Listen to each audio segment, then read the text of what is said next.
Hello and welcome back to Protect Life here at Breaking the Consensus. I'd like to thank you for joining us tonight. We're going to be talking to Mary Creedon, but before we start, I'd like as usual to invite you to hit the subscribe button there. That means any new material that we produce, you will be advised of it, and the donate button is there. Anything at all that you can give will be greatly appreciated. Mary, thank you for joining us. First of all, if you'd like just to tell the people a little bit about yourself and your experience in what we're going to be talking about, shall we say? Fingers crossed. Certain, So yes.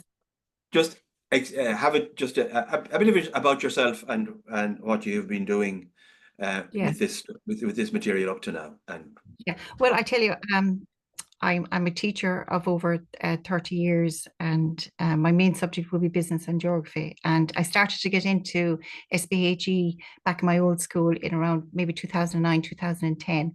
But you wouldn't be teaching it consistently because SPHE really is a timetable filler. You're not actually you're a lot of the time your main subjects are filled by the principal, say, into your timetable. And then if there's a free slot on your timetable, you'd be given SPHE. So a lot of teachers would experience a lot of inconsistency in relation to when they would teach SPHE. You might have it 1 year, and then the next year you mightn't have it. So okay, SPHE, just to be clear, is social, personal, and health education. And it was introduced, say, back in the 1990s. And yeah, there's very relevant, very good and relevant stuff in the SPHE curriculum. So in 2023, Minister Foley introduced a new specification for junior cycle, and it came into the schools in 2023. And there is controversy over some of the learning outcomes in that specification. There's 39 learning outcomes on the specification, and there's about 7 or 8 learning outcomes on that specification that a lot of parents and even teachers would have question marks over. And I suppose before we even talk about the new specification, we should go back to 2018, when the then minister actually requested a review of relationships and sexuality education in primary and post-primary schools. So there was a research team put together, and they put together a paper, and they talked about the three approaches to delivering SPHE, and they recommended a particular approach. So the three approaches would be the abstinence approach. There's another approach then, which would be the comprehensive approach. And then there's another very extreme approach, which would be the holistic sexuality education approach. And the holistic sexuality education approach was the approach that research paper recommended. And they were going by international standards. And so the holistic, if I just go back to the abstinence, which is the real okay, extreme to the holistic. So the abstinence, what the research paper said about the abstinence approach was that the abstinence approach was overly focused on presenting sex as a threat or problem to be avoided, and it denied young people's lived reality. So it does not include information and advice, say, on safe sexual behavior or contraception. So it would be promoting the absence approach, waiting until you have that committed relationship and even marriage. So you wouldn't need to know about sexually transmitted diseases because you would be abstaining. And that was that approach. So there was another approach then, which is the comprehensive approach. And the comprehensive approach really was exclusively based on biology and the aspects of reproduction. It would have focused on contraception. It would also have focused on sexually transmitted diseases. Okay, so there was a lot of topics there in the comprehensive approach. And the research paper actually felt that this too did not go far enough. I'm just reading directly from the paper here. The comprehensive approach does not go far enough in promoting a positive view of sexuality as a source of growth. And that's on page 22 of the research paper. So the holistic approach is the one that was recommended. And that is the comprehensive approach plus this psychological, social, and cultural and interactive aspects of sexual health and well-being. So basically, the holistic approach is very much a sex dare I say, for pleasure type approach with no strings attached. The only morality attached to it would be in relation to consent, but it's the sex for pleasure approach without the framework of, say, the relationship, the committed relationship, and that's the approach that was recommended for building up this new specification. So that's the first thing. Sorry, so you're saying in the third approach, the only, shall we say, parameter, or of, if you like, a values parameter, is consent. Is consent. Now, like, does it just talk about, say, the idea of committed relationships or love? This is based on international standards. This holistic approach is based on the standards for sexuality education.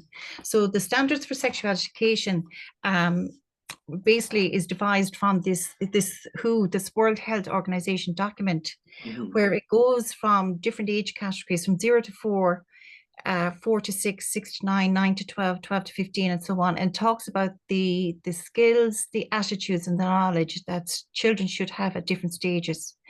And it's a very liberal view of sexuality education. So, for example, from 0 to 4, children should experience enjoyment and sexual pleasure in touching their own genitals. There should be 0 to 4. 0 to 4, yes. From children 0 to 4. Yes. So I'm just going to read it out here. So from 0 to 4, so it's based on a matrix of what children should know, the skills, the attitudes, and behaviors that children should know at different stages of their life. So, and this is international standards, and the holistic approach is based on this standard. So from 0 to 4, children should have the right to explore gender identities, enjoyment and pleasure when touching one's own body, and early childhood masturbation. So that's 0 to 4. From 4 to 6, they should have knowledge of same-sex relationships, and they should have an acceptance of diversity. From 6 to 9, they should have knowledge, skills, and attitude in relation to menstruation, ejaculation, a positive gender identity, the difference between, and this is just the difference, they should know the difference between friendship, love, and lust. From 9 to 12, there's the use of... These are children that are prepubescent. Yes, this is what the World Health Organization is saying, that children, young people, the skills, knowledge, and attitudes that young people should have at different stages. So they've mapped out what they should know at different stages. And this is the holistic sexuality education based on that. And first sexual experience, by the way, is from 9 to 12. So if you're talking about, no matter what curriculum you're talking about, it's the approach has to change. It's the approach to it has to change. And this new junior cycle specification, this is if you have it here, the actual research document, and it was created by a Dr. Celine Keating, who, by the way, works for DCU, Dr. Bernie Collins, who, by the way, works for DCU, and there's a Professor Mark Morgan as well. Now, Dr. Bernie Collins, I think, has since retired from DCU, but they put this research paper together, and they recommended the approach that should be taken to relationships and sexuality education in primary schools and in post-primary schools. So at the moment, there's a consultation phase out for primary schools. So we'll just leave that one there. So they were talking about exploring their gender identity. Yes. And 4 to 6. 4 to 6. So if you look at, like, there was loads of books there put into the libraries, and I just know this from a friend of mine who was looking at looking at books that was landed in libraries, and you have loads of books there where children are exploring their genders, they're dressing up in, now there's nothing wrong with that, I suppose, but it's just the way it's presented to them in the text, in the actual storybook, that, yeah, exploring their gender identities. So that is what the holistic approach is, this very liberal view of sexuality, where gender is a social construct. So because it's involving the social, the cultural aspects of sexuality. So what is the cultural aspects of sexuality at the moment? Only that gender is a social construct. So it's the psychological, social, and cultural and interactive aspects of sexual health and well-being. Sorry, maybe this is not a question you can answer, but your sense, if you have one, of this, do they draw? Is there a hard line that they between your sex and your gender? That Well, or is this a kind of a confused, or if is it one thing and then another thing, and it's kind of conflated, and sometimes it's different, sometimes they say, I don't understand. Do they say, well, there's a sex, there are two sexes, male and there's female, and then we have an infinite variety of genders, or do the two things kind of allied into each other? Well, if you look at the junior cycle specification, it is that gender is a social construct. It's how you feel about yourself. So, and that's the issue. That's the issue. So that's the approach to say, so no matter what little bits you cut out of the specification, the approach has to change. So this is the foundations of the house. That's the foundations of the house, exactly. So there was a committee then put together, a 13-person committee, 13 all-women committee put together, okay? And on this 13 committee, we had a Dr. Aoife Neary, and Dr. Aoife Neary made a presentation to the Education Dáil Committee in 2018. And she actually, I have her opening statement here, where she actually said there has to be a move from the overemphasis on risk. So because we'd always with the, you'd always kind of view teenagers' behavior as risky behavior, and that was the attitude you'd always take. The teenage behavior is risky, and you'd always try to advise them that, look, if you do this, this could happen. You give the consequences of it. So they felt that there was an overemphasis on risk. And I saw that in DCU too, where they were trying to change people's perceptions of how teenagers actually perceive things. Like their brains aren't fully functioned until they're 24. So they are still high, they are risky in their attitudes and in their ideas. So everything needs to be with teenagers, adult led. But in DCU, the concept now is that curriculum is co-produced with students leading it along with the teacher. So it's student-centered, but also student co-produced with the teacher. So this risk aversion attitude that we have, that adults have towards teenagers' behaviors, is to change because there's an overemphasis on it. What does that mean in practice then? So in other words, advice you were giving in the so in other words, like you I suppose if they want to explore sexual activity, when are they ready to have sex, all of that, if they're asking those questions, it's embraced as, how you would, going from the DCU perspective, you give the answer in not giving your opinion, but you give it in a framework where you would, how do I word it?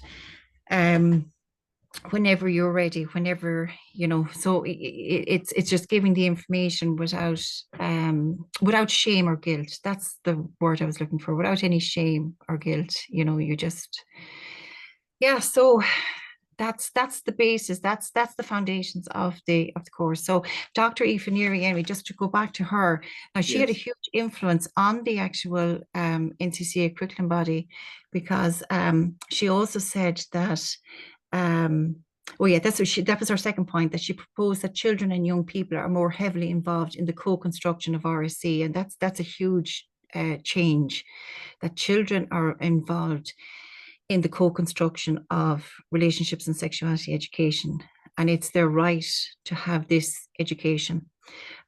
So again, that's steering away from the adult-led curriculum. And also she said then that we must take account of how fears around childhood innocence acts as a barrier in ways that don't account for the capabilities of children. So this childhood innocence that is perceived as a barrier to proper sex education, well then it shouldn't stand as a barrier. So is it innocent is not something we should protect, but rather it's a problem? Well, I'm just reading directly from her statement, so you can derive. Okay, okay. Yeah. So she actually produced a paper then. She actually would have researched, she would have had worked in partnership with TENI, Trans Equality Network Ireland, for many years, and a lot of her research was funded and co-produced with TENI. So she was very influential on this curriculum body. And she actually produced a paper where trans and gender diverse youth resisting cisnormity in a school. So get your head around that one. Because it took me ages to get my head around it. So trans and gender diverse youth resisting cisnormity. So what is considered normal in a school? I'm just seeing if I have her paper there now. I don't have it on hand, but that was her paper. So when you see a paper like that, and you see this person then on the curriculum body, naturally it's going to have a major influence on the actual specification. So this is the foundations of what we're doing. Yes. Now, yes. you've been teaching SPHE since 2018, but no, I was teaching it prior to that, but I started to coordinate it then in 2018 in my school. Yeah, so I was teaching it off and on, say from 2009 onwards. But there was no professional qualification, like your geography teacher, you have to do a degree in geography, and then what used to be the HTIP, and now it's the Masters in it. But for this, they needed to create some kind of professional training. Yes, because it came back in the research, teacher comfortability was an issue and teacher lacked training. So they put on the DCU graduate diploma level 9 training from February 23. We were the first group of students from February 23 to February 24, and 34 students enrolled in it. Now, look, I was absolutely delighted to be going up to Dublin nearly twice for 2 days, nearly every month. I was delighted. I was going on the train, I was going up, I had my ticket, I had my student card. I felt like a young one again.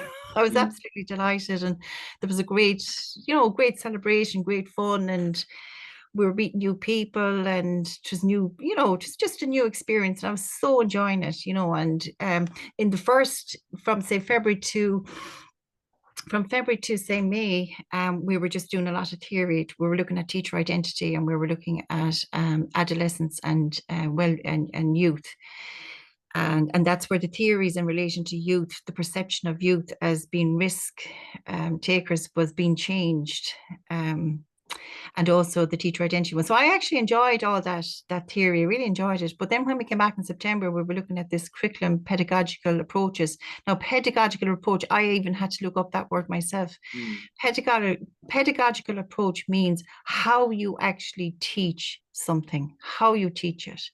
So we then had, we were starting this new module on curriculum pedagogical approaches as to how you teach SPHE and RSC in the classroom. And there was at no time, at no stage were we told that the workshops that we were engaging in, the materials that we were engaging in, were not for classroom use. There was that was never said to us. That was never said to us. All the activities that we actually participated in up there during that module were for use in the classroom. So I don't know who's telling Norma Foley a different story, but like what she said in her statement, that I misrepresented what was on the DCU course, is completely wrong, what she said. And it was very wrong of her to dismiss my claim, my issues in relation to the DCU course and not investigate it. Now, she said, I think I was just listening to her statement there, I'm not even going to mention the media outlet, but she said that she contacted somebody on the course, but I'd love to know, who did she contact on the course? Because DCU have said that what you were doing, the particular modules that you found objectionable, which were these workshops, or you had, shall we say, you considered as problematic in the language, we're not supposed to be for classroom use at all. It's ridiculous. So, well, why were you doing them if you weren't going to be doing them? Exactly. Why were we doing them? Why were we up there on campus? Why were we doing the group work? Why were all the little props put out on the tables? And where we were told we had to do out the sexual intimate exercise where we had to rank all these words according to whether they were sexual or whether they were intimate or whether we were both. And we had to do them in groups of 4 and 5. And there was a big discussion. And we laid out all the words out on the ground. And when I saw the words coming out, I went, what is this about? This is just, So we did the activity. And afterwards then there was kind of a class discussion about it. And I just said, look, those words, they're not appropriate, those words. We can't be teaching those words. And she didn't once say that they're not for the classroom. Didn't say that. Didn't once say that they were not for the classroom. So I don't know. When you said they weren't appropriate, what was the response? Either from the Another teacher said that or the other teachers? Another teacher said that she had already taught it. Now, I'm not going to go into this teacher said, that teacher said, Sure. but there was no direction from DCU to tell us not to use those activities in our classes. No direction whatsoever. So and look, there was other teachers there feeling uncomfortable about it, and we were talking about it afterwards. When we got to the situation where we had to make the genitals and the sexual organs, like I actually had this sick feeling in my stomach the whole time, and I just felt it was just so inappropriate. I heard. Can you tell me if this is right? That you were given mala, and you had to fashion genitalia from mala. Yes, and we were given balloons, and we were given little bits and pieces, kind of little wiry things, and from that we actually had to make the genitals, the male genitals, everything associated with the sexual organs, and everything associated with the female sexual organs. Why? And then we had to label them out. And that took ages. And I was there, God, imagine doing this in your classroom. I said, you couldn't be doing that in the classroom. So I just felt it was just a huge reckless abandonment of child safety. And I just had to kind of, I'm glad I actually called it out. I think I had to call it out. It's a huge discomfort for me to have to call it out because I'm very busy. I've 5 children. I'm I'm working full time. I'm teaching full time. So this is like a huge thing for me, to have called out this. But I'm glad I've done it. And if it wakes up parents, if it wakes up Minister for Education, the Department of Education, but like we need to. All the schools need to actually look at exactly what is being taught. Now, I know the Department of Education sent out a bulletin to schools saying what I said was misrepresentation, and that all the resources that are going to be used in the school is coming from the SPHE toolkit. But the schools need to look into the SPHE toolkit and see exactly what's in the SPHE toolkit, because there's resources there that many parents won't want their children to learn. And if I can actually call out even some of the resources. Now I actually get my copy of the RSC booklet to somebody else, so I don't actually have it here to show it, but I actually unpacked it. I actually unpacked the RSC resources just to make sure I was up to date on it, because if it's a toolkit, it's continuously changing. Resources can be dropped into the SPHE toolkit, and there's criteria set out by the Department of Education as to who can actually drop into the SPHE toolkit. And I actually happen to have that criteria here. Okay, it's criteria for selection of resources for inclusion in the SPHE toolkit. And I'm just going to read out the criteria that guide the selection of resources included in these online toolkits are as follows. And I'm going to read the one that's most important: that have been developed by a state agency or an agency organization with a proven educational track record. So that said an awful lot to me, So any educational establishment could actually drop the resources into that SPHE toolkit. So No, Tool- Michael, I'm just going to just look at the toolkit, if you don't mind. I know please. I've skipped from the specification, but like the specification, the 3.6 learning outcome on the specification is about gender identity and sexual orientation. Now, just I have it here. I'm going to read out the 3.6 learning outcome. So this is all for the parents out here now who, like, there's 4 strands to the specification. There's 39 learning outcomes, and as I said earlier, there's about 7 learning outcomes that are very controversial. I'm reading out one of them here now. It's 3.6, and it's from strand 3, relationships and sexuality education. 3.6, it says, appreciate the breadth of what constitutes human sexuality and how sexual orientation and gender identity are experienced and expressed in diverse ways. Now, it used to be before how they're experienced along the spectrum, but Minister Norma Foley pulled back on the word spectrum. Thank you, Minister. But she instead put in the words in diverse ways, which mean more or less very much the same thing. So I'll just read it again. Appreciate the breadth of what constitutes human sexuality and how sexual orientation and gender identity are experienced and expressed in diverse ways. So if you go into the SPHE toolkit, now you're a teacher, you're not too sure really what gender identity is, but you go into the SPHE toolkit and it's all laid out for you, page by page by page. Now I'm going to skip the first. Well, on page 11, there's a sexuality wheel where gender identity is listed. So really, this is all about gender affirmation. Now, and I'll come back to the word affirmation in a minute. On page 18 of the toolkit, students are introduced to the terms transgender through a video clip. What is transgender? So there's a video clip that the teacher plays, and it's about a transgender person speaking about what is transgender. Okay. Then you go on to the same page. At the bottom of the same page, there is another video clip about names and pronouns. So just in case, this is for first years now. This is a toolkit for first years. There's an RSC book for what first. age are you talking about? 12-year-olds? I'm talking about 12-year-olds, 13-year-olds, first years. Yeah. Okay. So there's another one there then whereby they learn about names and pronouns. And you play the clip, the teacher plays the clip, and this person is talking about why you would actually use a person's names and pronouns. It's all about being inclusive. It's all about being respectful. Then there's another one then about being an ally. So it explains to the children that even though you may not be transgender yourself, you support people who are transgender. So that's in that video clip, being an ally. So this is the toolkit that the Department of Education has sanctioned. Okay.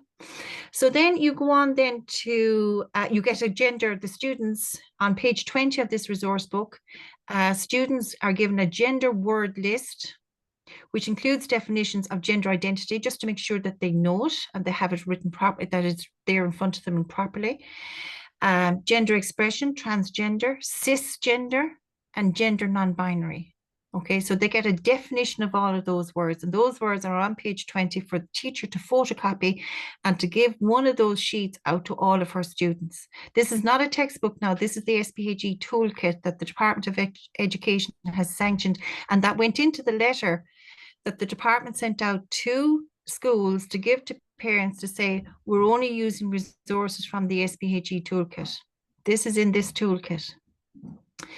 And then it goes then on to talking about sexual orientation. So for children to know about sexual orientation. Now, look, I've no issue with children learning about being gay or being lesbian. That's the fact of life. But through a love salad, they start introducing words like demisexual, pansexual, and asexual. Now, I would love if Norma Foley if somebody would ask Norma Foley, what does demisexual mean? What does pansexual mean? What does asexual mean? Why do first year students need to know those words? Because that's part of the sexual orientation part of it.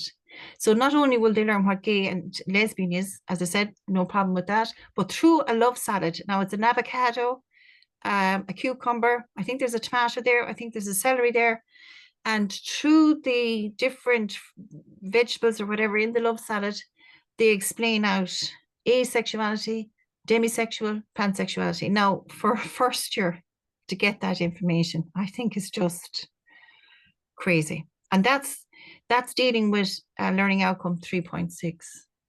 And then there's a handout on page 23 of that toolkit. There's a handout where children then are given a load of definitions on one side of the page.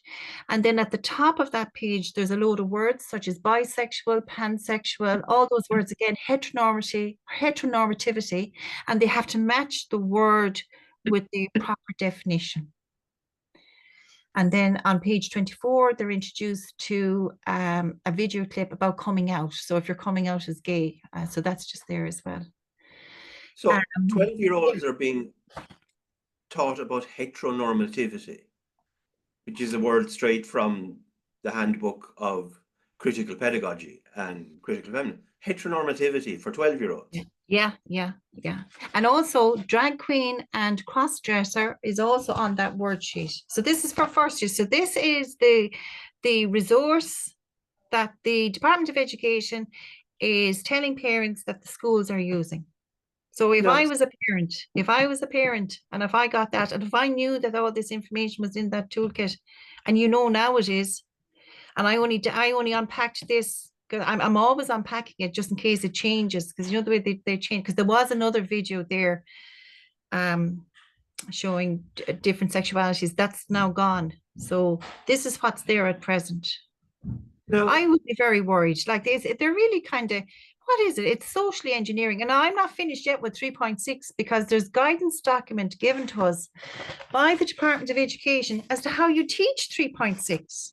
And I'm just going to read out the guidance document, and they have an awful lot to answer for, because this is just crazy stuff. Well, first of all, it says, so this is the guidance document for 3.6. And it says human sexuality is broad and holistic and includes our gender identity. Okay, now they give a full page, but I've just highlighted key words. Now I've already talked about holistic. So the guidance document mentions the word holistic, okay? And down here at the end, it says, experts assert. Now, who are the experts? We know who the experts are. Dr. Hilary Cass is an expert.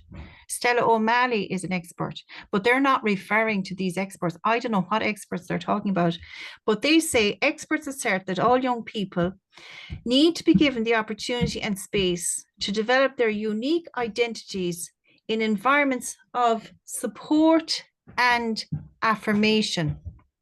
Now, that word affirmation is really, really important. So in other words, if you are a teacher and if there is a child in your class, or if there's a child in the school and they're showing gender discomfort, well, then the guidance from the Department of Education is that we affirm. So by affirming, if they want to socially transition, now I presume this would be done in cooperation with parents, that you affirm it.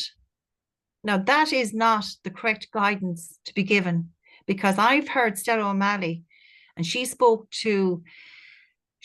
at different conferences, and I've heard her speak, and she said, if somebody is showing discomfort in their gender, you actually just pause, you wait, you don't affirm it, you wait, and hopefully they will get through it. But they need support, they need help, because there is a condition called, dare I say it, gender dysphoria, and they need support. For an adult to affirm somebody's gender discomfort, particularly a 12-year-old, 13-year-old, 14-year-old, is starting them off on a road to medically transitioning. Because you're affirming them. For an adult to affirm to the young child, it's saying, yes, you're right. You're right. You're not actually in the right body. You maybe should be in the other right. And that's why I have a huge issue with learning outcome. It's the one on gender stereotypes. They're continuously doing it. The learning outcome 1.5, it says reflect on gender equity and how gender stereotypes impact on expectations, behaviors, and relationships. There's a whole big section, I didn't read it out there in the toolkit, where you get children to focus on their gender, to kind of overthink their gender. What is expected of males? What is expected of females? And it's putting doubt in their mind, because if there's a male there who's a little bit feminine, well, he might be thinking, gosh, am I actually in the right gender? Or if there's a female there who might be a little bit tomboyish, and she might be saying, gee, am I in the right gender? There's just too much emphasis on gender. And the curriculum, the specification is really getting children to overthink their gender, to the point that they're beginning to wonder, are they actually in the right gender? When it talks about affirmation, does it explicitly say that this has to be done in conjunction with parents? No, it doesn't. It doesn't. It just says affirmation, but any principal in their right mind would never socially transition a child unless they have, unless, God forbid, to socially transition a child is a huge thing. God, there's huge safety implications in that. Sorry, you used the word safety, and you before you talked about child safety. Could you address that? Because well, just safety from the point of view for the child, like they're only starting off in their teenage years. Like teenage years, it's a turbulent time for them. They're trying to figure out a load of things. But for somebody to come along then and say, yes, if you're having gender discomfort, yes, you are in the wrong body. That's what affirmation is. So in other words, Sophie becomes Sean, or Sean becomes Sophie. Like it's just. But if you were to do this kind of work in a classroom with 12 and 13-year-olds, a teacher, a friend of mine, said to me that, first of all, they would feel incredibly uncomfortable just doing it themselves. But they also said at a level of safety, you're dealing with something which is very personal, very private, with young people who are only becoming aware of their sexuality and of sex. And different children in that class will be at different stages in that experience. And that it would be incredibly inappropriate to force them to discuss things or to talk about things or to see things that they may not be comfortable with at all, and put that in a peer group when their peers are around them. And she said to me, this is just a nightmare situation, where you're going to create all sorts of problems, because you can't assume there'll be confidentiality. There's a trust space, but there isn't a trust space. You're talking about children and what they will say and what they'll say outside of class and what they say about this child saying. There's an issue about that, about what you can say outside class, because there was a little bit of confusion over the IDA, and I just want to clear that up. The DCU was the 1-year course, okay? The IDA, which is a new organization formed from the amalgamation of the PDST, which is another training group for teachers, and the JCT, they amalgamated to form IDA. IDA, I think, is the Irish to educate. So this organization, the Department of Education, understands that teachers need to be actually upskilled very quickly for this junior cycle specification. So IDA, through the Department of Education, was putting on these 2-day in-service courses for SPHE teachers all around the country last year and again this year. So you can enroll, register for a 2-day course. Now, I did that 2-day course up in Dublin. And on that 2-day course, there was none of the DCU stuff shown on that IDA course, but I did the 2-day course up in IDA. And what I had an issue with the IDA in service was they brought us to documentation which talked about what makes a safe classroom. And they brought us to documentation about what makes an inclusive classroom. And if I talk first about what makes a safe classroom, they referred there to, there's one line which is just very controversial. It says, what is said in the class stays in the group. So, and they talk in another document about creating class contracts. So basically what they're saying is that the teacher creates a class contract that's co-produced between the teacher and the students, where they agree a set of ground rules. And what is shared in the class days in class was suggested as one of the rules. So in other words, if there's somebody there talking about something that's, I don't know, relation to the specification, relation to sexuality. And if there's another child in the class, they're not to actually talk about that. Okay, whatever is said in the class stays in the class. So you're just thinking there now, the bell rings, you're after talking about something that's very controversial, and there's a child or two quite anxious about what they've just heard. Maybe they've just heard about demisexual, pansexual, and asexual, and they're confused, and they might want to go home and talk to their parents, but they know that there's a class contract that they have signed into, and they know that, well, they're kind of breaking the rules here by talking to the parent. So it's really just shutting parents out. There should be, every class should be open and transparent. But you as a teacher have a legal responsibility as well to child safety. It's If you ludicrous. hear something in the class that you think that's a worry, that gives me Michael, concern. can I just tell you something else? When that expose video on DCU broke, okay, I was going back into the toolkit again, just checking things. And I went to that document, what makes a safe and inclusive classroom, what makes a safe classroom. That line was deleted. And I have the before document and I have the after document. And there's other people that have it saved as well. They actually took it out because they know what they were doing was wrong. So somebody in the Department of Education took out that line. And that's unbelievable. What you're saying here is surprising and shocking, I'm sure, to many people. And I'm also conscious, as you said, you have a full-time job and you have 5 children. I've been very grateful for the time that you've given us. But before we finish up, and maybe we'll come back and have another conversation about I didn't even get onto the pornography one yet. Oh God! Anyway. But I know the question that the people watching this will. What can parents and teachers do? Because I know for a fact from talking to a lot of people, a lot of teachers are very uncomfortable. And that's exactly it. We have to protect our teachers as well. Teachers are being just thrown into it. It's a minefield for them. It's a minefield. It's a minefield for principals as well, for children who might want to socially transition.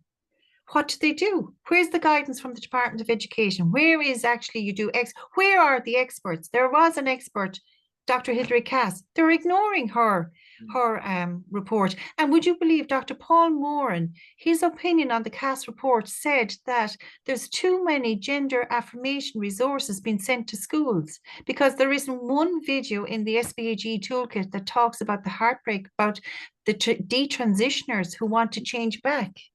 Because once they go down that road, then it's very dangerous because they're on the road really. They're on the pay.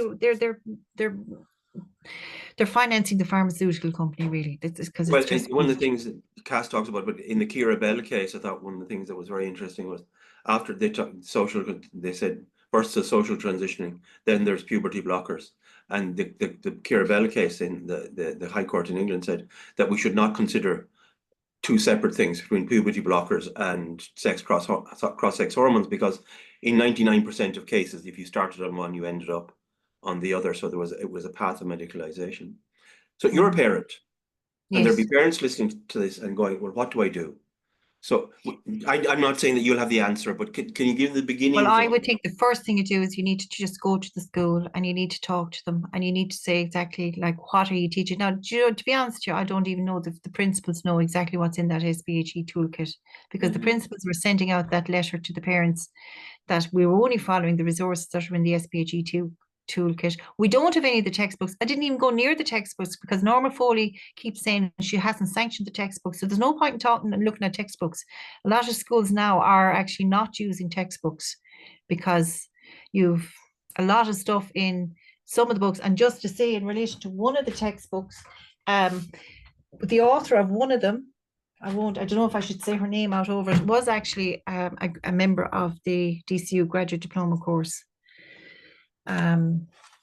It was the My Wellbeing Journey book. She's co-author with Owen Cleary, and she's Pam O'Leary. She would have been on that course as well. She has the 8 pages of masturbation in the second year book. I don't even want to mention the word, but anyway.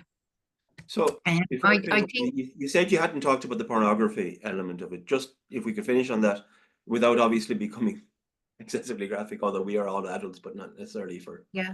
Well, look, it's on the specification. It's on the specification. It's learning outcome 3.10. It's on the specification. Discuss the influence of popular culture and the online world, in particular the influence of pornography on young people's understanding, expectation, and social norms in relation to sexual expression. Now, all I can say is that a lot of SPHE teachers will very much give the precautionary approach. I know there's a link in the SPHE toolkit in the RSC 3 book, for third year book, that has been completed at the moment, where they give facts in relation to what's wrong about watching porn. And look, that's good because that's factual, you know. But it's just that if they were introducing videos, now we saw 2 videos on the course. I particularly wouldn't like my child to be watching any videos in relation to porn. And again, Minister Foley said, well, teachers won't be showing porn. Of course they're not, but what they're going to be doing is, the idea was in DCU that you get children to become critical thinkers, to see what's real world and what's porn world. So, yeah. I see, critical thinkers. Critical thinkers, yeah. Mary, thank you for joining us. As I say, maybe we'll be back, because I think we've only started to unpack this, and I think this is not going to be going away. But for tonight, thank you, Mary Creedon. I'd like to thank you for joining us out there. Hit the subscribe button. If you can donate, help us in those values that we share, then that would be much appreciated for tonight. Thank you again, Mary Creedon. Okay, great.